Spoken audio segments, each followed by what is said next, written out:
好，猜你会搜索的 YouTube channel 俾你啊，你 video 片咧就做嚟拍嘅。今日我攞新標會俾你講下呢家多東股噃，十家東股三個句話噃，海面從來面再也不說咧，呢個三個句話個老師講下會俾埋俾拍嘅，所以老師一會有呢個雙天之書俾 video subscribe လုပ်ခဲ့ဖို့မမေ့နဲ့နော်。ဆိုတော့ပေါ့နော်စလိုက်ရအောင်ပထမစလုံးကပေါ့နော်海妹ရဲ့အတိတ်ပဲကကြတော့သူကကြတော့只是海没到时真ပေါ့နော်သူပြောချင်တာကတော့海妹ရဲ့အတိတ်ပဲကကြတော့မလောက်ရသေးဘူးအနာဂတ်တော့မလောက်ရသေးဘူးဒါပေမဲ့အနာဂတ်မှာဖြစ်နိုင်တယ်ဆိုတဲ့အတိတ်ပဲကိုရည်ညွှန်းတယ်ပေါ့နော်海妹ရဲ့အတိတ်ပဲကအစောစောအခုလက်ရှိတော့မလောက်ရသေးဘူးဒါပေမဲ့အနာဂတ်မှာလောက်ချင်တယ်လို့မလောက်ချင်လည်းမလောက်ဘူးအဲ့လိုမျိုးပေါ့နော်အနာဂတ်မှာဖြစ်နိုင်သေးတယ်ဆိုတဲ့အတိတ်ပဲကိုဆိုလိုတယ်ပေါ့နော်ဆိုတော့老师ကပေါ့နော်ဥပမာလေးတစ်ခုနဲ့ပြောမယ်ပေါ့နော်我还没吃饭我还没吃饭ငါပေါ့နော်ဟိုင်မင်း吃မစားရသေးဘူးဖန်ကကြတော့ထမင်းကိုပြောချင်တာပေါ့နော်ဆိုတော့ဟိုင်မင်း吃饭ဆိုတော့ငါထမင်းမစားရသေးဘူးသူ့ရဲ့အတိတ်ပဲကကြတော့ဒါကအခုထမင်းမစားရသေးတာသူနောက်ပြီးကျရင်စားချင်လဲစားမယ်မစားချင်လဲမစားဘူးအဲ့လိုမျိုးအတိတ်ပဲကိုဆိုလိုတာပေါ့နော်နောက်တစ်ခုကကြတော့ပြမယ်ဆိုလို့ရှိရင်我还没结婚我还没结婚ငါလက်မထက်ရသေးဘူးလို့သူကဆိုလိုတာပေါ့နော်ဟိုင်မင်းကတေးဘူး结婚ရဲ့အတိတ်ပဲကကြတော့လက်ထက်တာကိုပြောချင်တာပေါ့နော်လက်ထက်တယ်မင်္ဂလာဆောင်တယ်ပေါ့နော်ဆိုတော့ဟိုင်မင်း结婚ဆိုလို့ရှိရင်ငါလက်မထက်ရသေးဘူးလို့ပြောချင်တာပေါ့နော်ဒါမဲ့သူရဲ့ဆိုလို့ရင်အနာဂတ်မှာလက်ထက်ချင်လက်ထက်မယ်မလက်ထက်ချင်မလက်ထက်ဘူးအဲ့မျိုးပြောချင်တာအဲ့ဒါကြောင့်မို့လို့ high main နဲ့သုံးနေပေါ့နော်မတိကျတဲ့အခြေအနေတွေမတိကျရတဲ့အခြေအနေတွေမှာဆိုလို့ရှိရင် high main ကိုသုံးပါတယ်ဆိုတော့ဘောနော်那个 high main 的意思是只是还没到时间အချိန်မရောက်သေးလို့ပေါ့နော်အဲ့လိုမျိုးလို့အထိပ္ပယ်ရတယ်ပေါ့နော်ပြောချင်တာကတော့သူအနာဂတ်မှာဖြစ်ချင်လဲဖြစ်မယ်လုပ်ချင်လဲလုပ်မယ်လို့ဆိုလိုတာပေါ့နော် OK ဘောနော်第二个ကကြတော့冲来妹，他那个意思是已经就知道了，人生经验都有啲比較加多，不如表示哪嚟ဆိုလို့ရှိရင်တခါမှမလောက်ဘူးလေဘူးပေါ့နော်လုံးဝပေါ့နော်အတွေ့အကြုံတခါမှမရှိဘူးတခါမှမလောက်ဘူးအရင်ကလည်း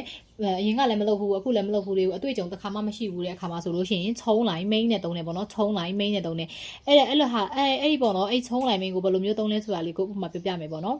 我从来没去过中国我从来没去过中国我ဆိုတာကကြတော့ငါပေါ့နော်冲来没ကကြတော့တခါမှပေါ့နော်တခါမှလို့ထိပ်ပေးရတယ်ပေါ့နော် tweet ကကြတော့သွားသည်အဲ့ကြတော့冲来没 tweet ဆိုရင်တခါမှမသွားဘူးလို့အသိပေးရတယ်ပေါ့နော်中国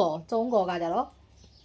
တရုတ်ကိုပြောချင်တာပေါ့နော်တရုတ်ပြည်ကိုပြောချင်တာဆိုတော့သူ့ကိုတွဲပြီးပြောလိုက်မယ်我从来没去过中国ဆိုလို့ရှိရင်ငါတရုတ်ကိုတခါမှမသွားဘူးသေးဘူးအဲ့မှာဆိုလို့ရှိရင်သိနိုင်တယ်ပေါ့နော်ဒါကတခါမှမလုပ်ဘူးတဲ့အရာတွေအရင်ကလည်းမလုပ်ဘူးတဲ့အရာတွေတခါမှပေါ့နော်မသွားဘူးဆိုတဲ့အဓိပ္ပာယ်ကိုသူကဆိုလိုတာပေါ့နော်ဒါကြောင့်မို့လို့冲来没နဲ့သုံးတယ်ပေါ့နော်နောက်တစ်ခုကကြတော့我从来没喝过酒我从来没喝过酒我从来没喝过酒သူ့ရဲ့အဓိပ္ပာယ်ကကြတော့我ကကြတော့ငါ从来没ဘယ်တော့မှဟဲကကြတော့တောက်တီကိုပြောတာ冲来没ဟဲဆိုတခါမှမတောက်ဘူးဟော冲来没ဟဲကောဆိုရင်တခါမှမတောက်ဘူးသေးဘူးကော့ရဲ့အဓိပ္ပာယ်ကကြတော့ဖူးတယ်အမျိုးလိုအဲ့လိုမျိုးအဓိပ္ပာယ်ရတယ်ပေါ့နော်ဖူးတယ်စားဘူးတယ်ဆိုလို့ရှိရင်ချေကောတောက်ဘူးတယ်ဆိုလို့ရှိရင်ဟဲကောပေါ့နော်အဲ့လိုမျိုးသုံးတယ်တွားဘူးတယ်ဆိုလို့ရှိရင်တော့ tweet ကောပေါ့နော်ဒီမှာကြတော့冲来没ဟဲကောဆိုရင်တခါမှမတောက်ဘူးသေးဘူးဂျိုကကြတော့ဘီယာပေါ့နော်အရက်အမျိုးပြောချင်တာပေါ့နော်ဆိုတော့တွဲပြီးပြောလိုက်မယ်ဝ冲来没ဟဲကောဂျိုဆိုလို့ရှိရင်ငါတခါမှအရက်မတောက်ဘူးအမျိုးအဓိပ္ပာယ်ရတယ်ပေါ့နော်ဆိုတော့နောက်တစ်ခု第三課ကကြတော့再也不ဆိုရဲ့အဓိပ္ပာယ်ကကြတော့ဗာလဲဆိုတော့ဘယ်တော့မှမလုပ်တော့ဘူးဘာ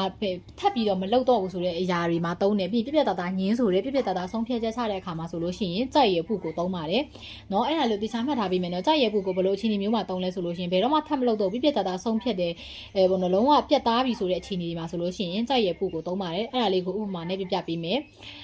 ဆိုတော့我再也不相信他了我再也不相信他了我再也不相信他了我ဆိုတာကကျတော့ကျွန်တော်ကိုပြောချင်တာပေါ့နော်再也不ကဘယ်တော့မှ相信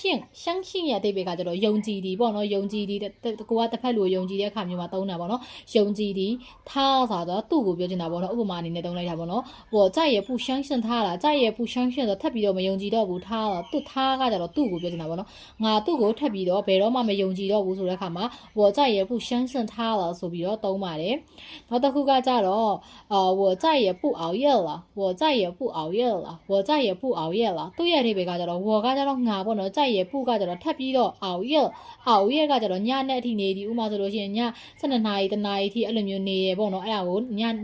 နဲ့အထိနေတယ်လို့သူကပြောချင်တာပေါ့နော်ငါကနောက်ဘယ်တော့မှထပ်ပြီးညနဲ့အထိမနေတော့ဘူးဆိုလို့ရှိရင်ဘယ်လိုသုံးလဲဆိုလို့ရှိရင်我再也不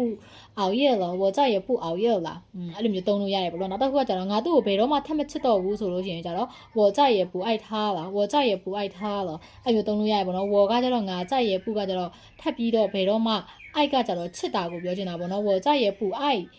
ကကြတော့ငါထပ်ပြီးတော့ဘယ်တော့မှမချစ်တော့ဘူးထားလားသူ့ကိုထပ်ပြီးတော့မချစ်တော့ဘူးအဲ့မျိုးဖြစ်ပြတတ်တာနဲ့ညင်းဆိုတယ်ပေါ့နော်လုံးဝတေချာတဲ့ဆုံးဖြတ်ချက်တွေချတဲ့အခါမှာဆိုလို့ရှိရင်再也不ကိုသုံးပါတယ်OK 再看一个三句话对比သူကပေါ့နော်老师ပြောချင်တာကဒီຢာကပေါ့နော်ဒီအပေါ်ကပေးခဲ့တဲ့ဥပမာ၃ခုကိုပြန်ပြီးတော့နှိုင်းယှဉ်ပြမယ်ပေါ့နော်第一个က海明第二个က冲来明第三个က再也不 OK အဲ့က၃ခုကိုနှိုင်းယှဉ်ပြီးတော့နှိုင်းယှဉ်ပြမယ်ပေါ့နော်ဘယ်လိုမျိုးသုံးလဲဆိုတဲ့အခါမှာ我不想指望我不想指望သူရဲ့အဓိပ္ပာယ်ကကြတော့不想ကကြတော့မလုပ်ချင်ဘူးပေါ့နော်我不想ကမလုပ်ချင်指望ကလက်မထပ်ချင်ဘူးအဲ့မှာဆိုလို့ရှိရင်不ကိုသုံးတယ်ပေါ့နော်ညင်းတာပေါ့နော်我不想指望ကလက်မထပ်ချင်ဘူးနောက်တစ်ခုအဲ့ဒါကကြတော့不想သူလုံးဝမလုပ်ဘူး我不想指望ကလက်မထပ်ချင်ဘူး还有下一个我还没指望我还没指望我还没指望သူ他的意思是可能会ဖြစ်နိုင်တယ်သူက海明指望လက်တာမထက်ရသေးတာ可能会ကကြတော့ဖြစ်နိုင်တယ်ပေါ့နော်အနာဂတ်မှာဖြစ်နိုင်တယ်ဆိုတော့အဲ့ဒါကို我还没指望ကလက်မထက်ရသေးဘူး我还没သေးဘူးလို့သိပေးရတယ်ပေါ့နော်指望ကလက်မထက်ရသေးဘူးသူကအနာဂတ်မှာလက်ထက်ချင်လက်ထက်မယ်လက်မထက်ချင်လက်မထက်ဘူးအဲ့လိုမျိုးဖြစ်နိုင်တဲ့အနာဂတ်အတွက်အလားအလာရှိတယ်ဆိုလို့ရှိရင်海明နဲ့တုံးတယ်ပေါ့နော် OK 第三个我再也不指望了我再也不指望了သူရဲ့အဓိပ္ပာယ်ကကြတော့确定了确定了ဆိုတော့老师ပြောချင်တာကသူကလုံးဝကိုတေချာသွားပြီတေချာကိုသူဆုံးဖြတ်ပြီးသွားပြီအဲ့ဒီခါမှာအဲ့ဒီအခြေအနေမျိုးမှာဆိုလို့ရှိရင်我再也不指望了ဆိုပြီးတော့သုံးပါတယ်အဓိပ္ပာယ်လေးကကြတော့我ကကြတော့ငါ再也不ထပ်ပြီးတော့指望了လက်မထပ်တော့လက်ထပ်ဒီကိုပြောချင်တာဒီမှာ再也不指望了ဆိုတော့ငါဘယ်တော့မှလက်မထပ်တော့ဘူးဆိုပြီးတော့အဓိပ္ပာယ်ရပါတယ်我再也不指望了ဆိုပြီးတော့ငါဘယ်တော့မှလက်မထပ်တော့ဘူးဆိုပြီးတော့အဓိပ္ပာယ်ရပါတယ်ဆိုတော့这三句话人生完全不通အတိတ်ဆိုလိုတာကကြတော့ပေါ့နော်ဒီစလုံး၃ခုပေါ့နော်ဒီစလုံး၃ခုအမှဆိုလို့ရှိရင်不想海明再也不အဲ့ဒီစလုံး၃ခုကပေါ့နော်ဒီပေါ့နော်老师တို့တရုတ်စာတင်တဲ့တောက်လျှောက်လုံးမှာလုံးဝမတူညီတဲ့စလုံးတွေဖြစ်နေရက်တည်နေတာပဲဖြစ်တယ်ပေါ့နော်ဒါကြောင့်မို့လို့海明现在没有将来可能အတိတ်ပဲလေးကကြတော့海明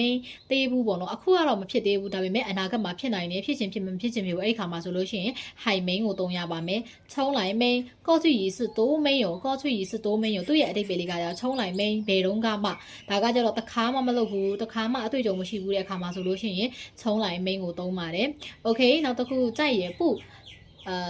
从现在开始永远不会再也不ရဲ့အဓိပ္ပာယ်လေးကကြတော့从现在开始永远不会သူ့ရဲ့အဓိပ္ပာယ်ကကြတော့再也不ကကြတော့ဘယ်တော့မှထပ်ဖြစ်လာမှာမဟုတ်တော့လားအခုကနေစပြီးတော့နောက်အမြဲတမ်းဘယ်တော့မှထပ်ဖြစ်တော့မှာမဟုတ်ဘူးလုံးဝတေချာတဲ့ဆုံးဖြတ်ချက်တွေကိုသုံးတဲ့အခါမှာဆိုလို့ရှိရင်再也不ကိုသုံးပါတယ်